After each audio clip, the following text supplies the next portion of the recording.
You know what's exhausting? Trying every single productivity hack on the internet and still feeling overwhelmed. You've tried time blocking. You've tried the Pomodoro technique every 20 minutes. You've tried eating that frog first thing in the morning. You've tried color coding your calendar. You've tried batch processing your tasks. You've tried setting all of these alarms. But you are still overwhelmed, still exhausted, and still wondering where the day even went to. You know what I've learned? Productivity hacks, they don't fail because they're bad systems. They fail because they're solving inherently the wrong problem. Hi, I'm Shannon Baird, mom of four, corporate dropout. And today I'm going to show you the one secret that saves more time than any productivity hack ever will. In my own dreams, the things that I really wanted to build, girl, I have a graveyard of failed business ideas. Literally, I stopped counting at 14. And the real problem wasn't that I needed a different productivity system, because I am the master at all of them, but I just needed to get really clear.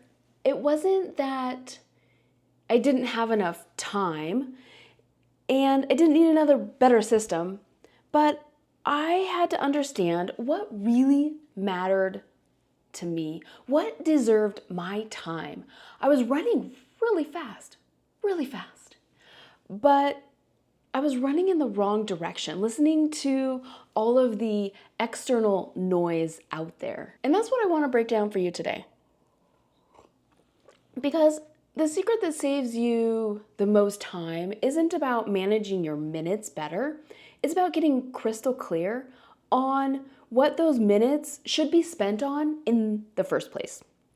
So, without further ado, here are the 3 questions that will save you more time than any productivity hack ever could. Want to know the good news first? Of course you do. You don't have a time management problem. No, girl. That was invented by hustle culture to keep you in their system. The patriarch, if you will. No, you actually have a clarity problem. And the reason it is such good news is because you don't have to download another app. You don't need to go out and buy another planner. You don't need to sit down in a quiet space and figure it all out. This is something that can happen in an instant. You can think about it on your drive to work in the morning or on your commute home. You don't have to take extra time for it. Most of us are so productive, us high overachievers, that we never really stop to ask the question, what are we even being productive at? So you show up to work, right? You're crushing your to-do list every day. You're answering all those emails like a champ as soon as they come in. You're attending all of the meetings. You're showing up on time and everyone marvels. You are checking every single box and it feels good. But what is the end? What is your productivity moving towards? When I started asking this question, it brought up the hard question. Questions. It brought up the question, was I building something for my own dream, or was it merely for their quarterly earnings, shareholder value? You can be wildly productive at building somebody else's company, somebody else's dream, while at the same time, your own dream, it gathers dust. I know that's a brutal truth. It's hard to hear, but I think it's really important that we stop to ask ourselves, what am I building towards? What's the purpose? What's the end game here? So we start off with question number 1, and that is, what are you actually building toward? Not what your boss says, not what your performance reviews say, but in the next 18 months, what do you want your life to look like? I call this your personal definition of freedom, because if you can't clearly define what it is that you're moving toward, you're really just on a treadmill running in place, unfortunately. It feels good, you're doing all the things and you're busy and you're productive, but you're going nowhere. And it's exhausting, right? Let me, oh yeah, I cannot read from here. Let me go and grab my own personal definition of freedom, and I'll read it to you to kind of get that spark going for you. Okay, I'm back. Okay, freedom. This is what I wrote out for myself and what I teach in my 2-hour corporate exit launchpad course. Freedom means I work 30 hours a week building a soul-aligned one-person business making over $1 million a year while honoring my 5-2 manifestor from coffee shops in new cities, my home office, or anywhere my soul wants to be. My focus is building clean systems that let me stay in my zone of genius, protect my energy, and allow me to build life on my terms. I'm not just building a business. I'm architecting liberation for myself and every woman who's ready to choose herself unapologetically while I am the main character of my own story. That is my personal definition of freedom. And just even reading it gives me goosebumps. It makes me all teary-eyed and excited. It is clarity, getting really clear on what you're building towards. So if you want to really make that step, I would encourage you to write your own personal definition of freedom. Once you know what you're building toward, and I'm talking clarity, you have a concrete vision. It isn't just, I want to be happy. It's very, very specific. Think about what I wrote. It's every word has a purpose in my own freedom statement. Before you add anything else to your calendar, this next question is where your superpower will be. So when you get asked to do anything, I want you to ask this question. Does this move me toward the life that I'm building? Is it moving me toward my goals, my dreams? Because if it's not, the answer should then be no. It doesn't matter if you're going to disappoint somebody, because hey, look, we disappoint people every single day, whether we're trying to or not. It should be about moving you towards your own goal. I know it gets uncomfortable telling people no, but I promise that the more you do it, the easier it becomes. For me, my automatic response is no when someone asks me no.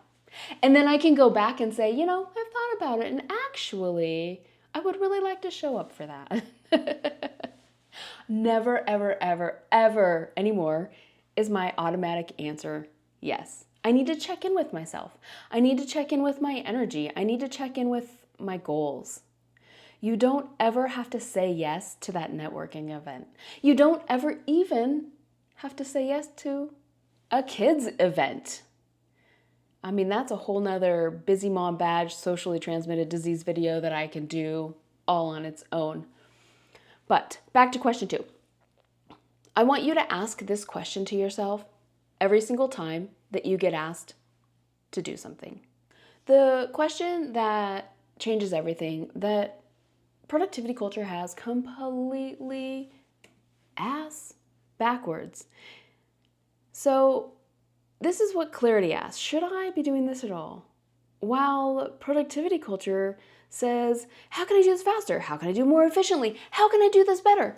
You're trying to cram more activities in your time. You're told, well, just get up earlier. The 5 a.m. club, you'll be amazing. Have this perfectly curated morning routine. You should be doing this, you should be doing that. But in all of those shoulds, I call them socially transmitted diseases, all the shoulds of our life. The real question is, should I be doing any of this at all? When we really check in with ourselves and our own dreams, this is where the superpower really, really is. So I want you to look at your calendar right now, pull it out and look at it. What things can you remove?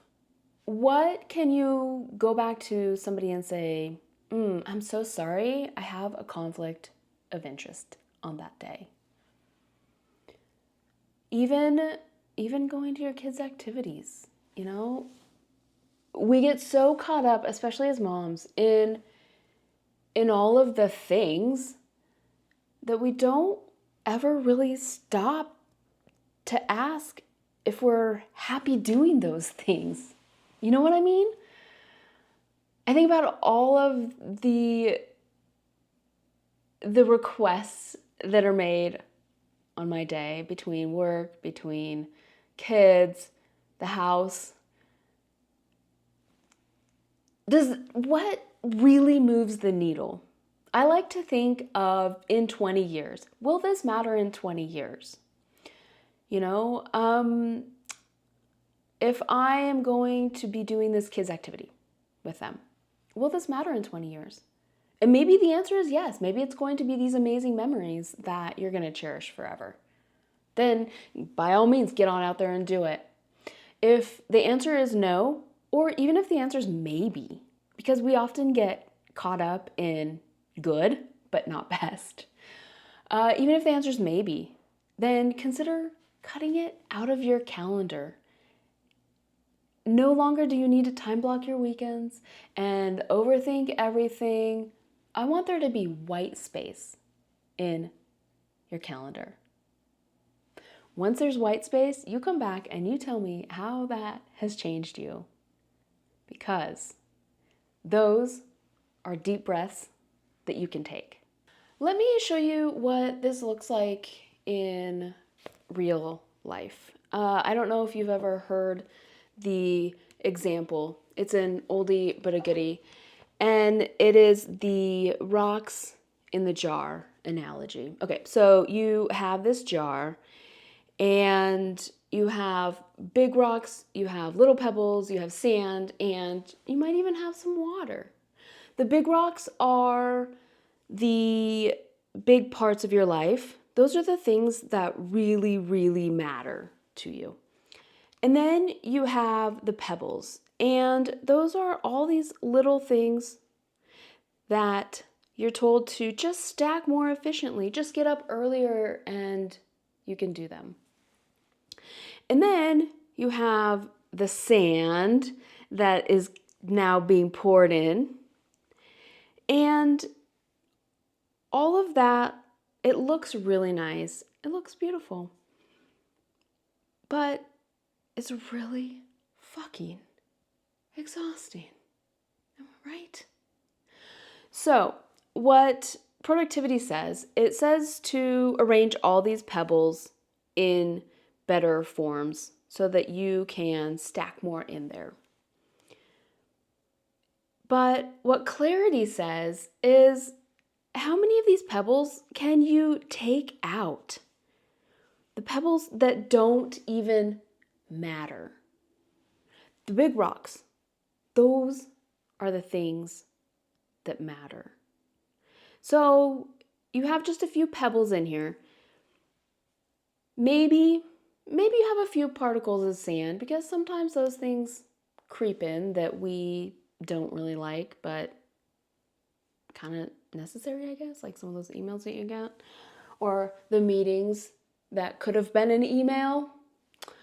But I really love this analogy because it's a really great visual to show us that white space. Again, going back to our calendars and having white space,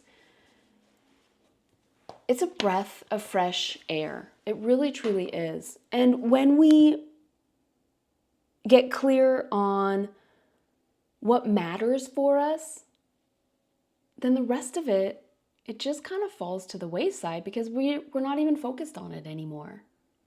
So what are your big rocks, those things that are super, super important to you? I would hope your children are one, your partner is another, perhaps your job.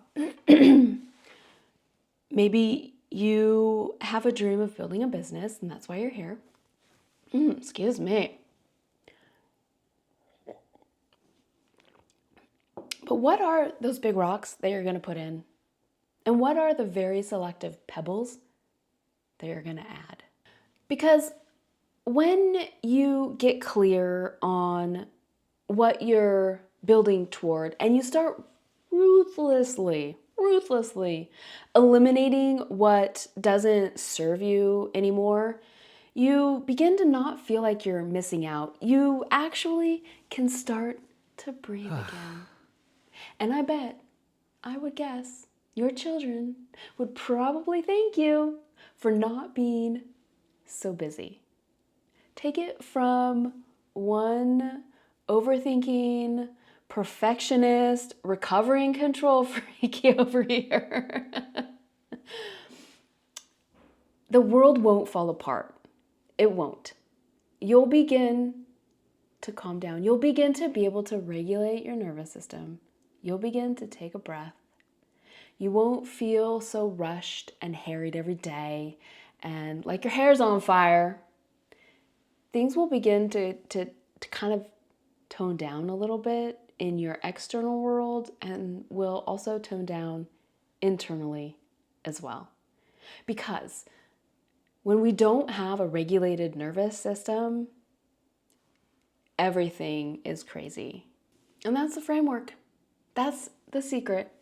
Let's review it. So we have clarity, which gives you the permission to eliminate. And then that elimination, it gives you more time, more breathing room in your calendar. And that time then, it gives you the freedom to build what actually matters. Clarity comes very, very first. Like, think about what really matters to you. You'll have more time for unstructured interaction with your kids. I would argue that matters. You would have more time to maybe pick up a book, maybe take a bath. For your nervous system, that matters. But clarity always, always, always, always comes first. The most interesting thing I think out of all of this for me is that we've been taught our entire lives that being productive means doing more, putting more in our calendar. And I know I alluded to it before. I call them socially transmitted diseases. They are the beliefs that we have unknowingly inherited from our family of origin, from our industry, from our job, from life, from society, all of those messages that no longer serve us. And this one, the busy mom badge, fills me with so much frustration and sadness. As moms, we have these expectations that we're supposed to be doing these things, and we're so busy, and we're doing these things, and we're doing this, and we're doing this, and we're doing this, and we're doing this. But are we really enjoying it? Are we really enjoying our children? Are we really enjoying the life that we're creating amidst all of that doing, all of that being productive, all of those check boxes being checked off? In 20 years? Does it really even matter? I would argue that being productive, it actually means that you're doing less. If you looked at my everyday life, I am so incredibly productive, but I've gotten it down to a system and a routine because I don't really work that much. And I love my life. I have time. I go for 2 walks every day outside in the fresh, well, except for the summertime, the fresh Las Vegas air. I work out. I have time to read. I have time to meditate. It's getting really clear again on what matters. This busy mom badge, it just is such an STD. Because we need to focus on doing the right things. The things that will get us to move forward to our goals and our hopes and our dreams. Not just doing something for the sake of doing something. What would it feel like if you had more white space? I just want you to take a second and think about that. What if you had more white space in your calendar? Does that kind of fill you with a little bit of panic?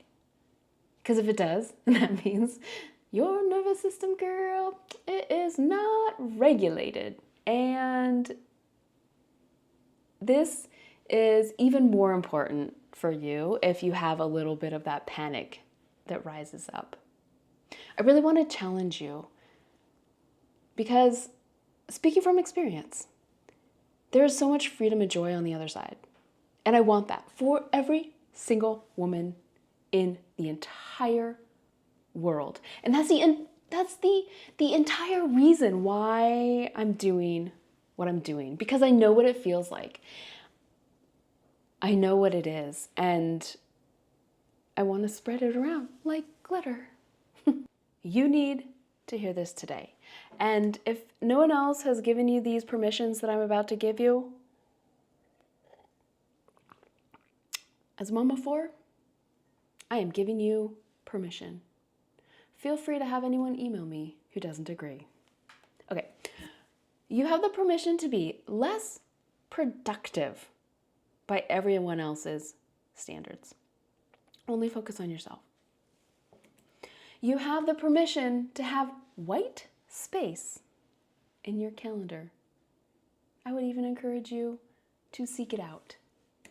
You have the permission to say no to 90% of the requests that come your way. And wait for it, even from your own kids. I said it. I promise. It's okay.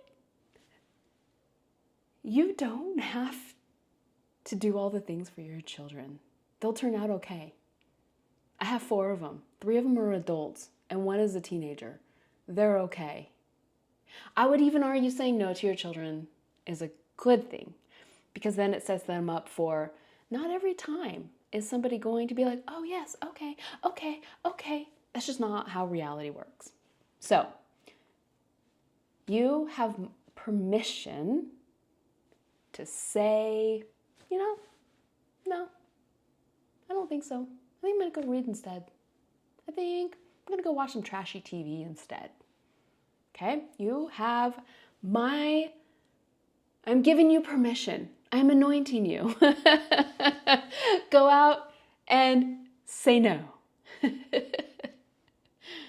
So I'm going to leave you with just one question. What are you building toward? What are you building toward? Because every productivity hack out there won't work without that clarity. So think about my own personal statement of freedom. What's yours? Take the time to think about what matters and get clear. You have the permission to make someday a date. YouTube thinks you'll like this next video.